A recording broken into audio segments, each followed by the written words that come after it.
तर नमस्कार मित्रांनो, बरेच वेळेस काय होतं माहिती आहे का, तुम्ही एसी गाडीचं ऑन केल्यानंतर तुम्हाला काय वाटतं की त्याचा ब्लोअरचा फॅन 1 वरती ठेवला, 2 वरती ठेवला किंवा 3 वरती ठेवल्यानंतर गाडीवर लोड वाढतो. त्यामुळे बरेच माणसं काय करतात, 1 वरती एसीचा फॅन ठेवतात, असं करतात.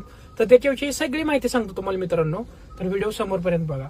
या ठिकाणी बघा, ज्यावेळेस तुम्ही एसी ऑन करता, एसीचं बटन ऑन केलं त्यावेळेस कॉम्प्रेसर समोरचा चालू होतो. 1 वरती जरी ठेवला तरी तेवढीच पॉवर खाणार, 2 वरती जरी ठेवला तरी तेवढीच पॉवर खाणार, किंवा 3 वर किंवा 4 वर जरी ठेवला ना तेवढीच पॉवर खाणार. त्यामुळे लक्षात घ्या, एसी कॉम्प्रेसर असतो का, एसी ऑन केल्यानंतर कॉम्प्रेसर असतो, ती इंजिनला कनेक्टेड असतो समोर. आणि ह्याचा जो ब्लोअर आहे तो हिथं फक्त फॅन असतो मित्रांनो, तो आहे ती बॅटरीवरती ऑपरेट होतो. त्यामुळे बऱ्याच जणांच्या डोक्यात काय असतं की 1 वरती ठेवल्यानंतर कमी पॉवर खातं एसी असं असतं, 2 वर ठेवलं तर कमी खातं, असं काय नाही मित्रांनो. बिनधास्त तुम्ही 4 वरती जर ठेवलं तर तेवढीच पॉवर खाणार आणि 1 वरती ठेवलं तरी तेवढंच पॉवर खाणार आहे. तर मित्रांनो, व्हिडिओ आवडला असेल तर व्हिडिओला लाईक करा, आपल्या मित्रांबरोबर शेअर करा, या पेजला फॉलो करायला विसरू नका. आणि तुमची कोणतीही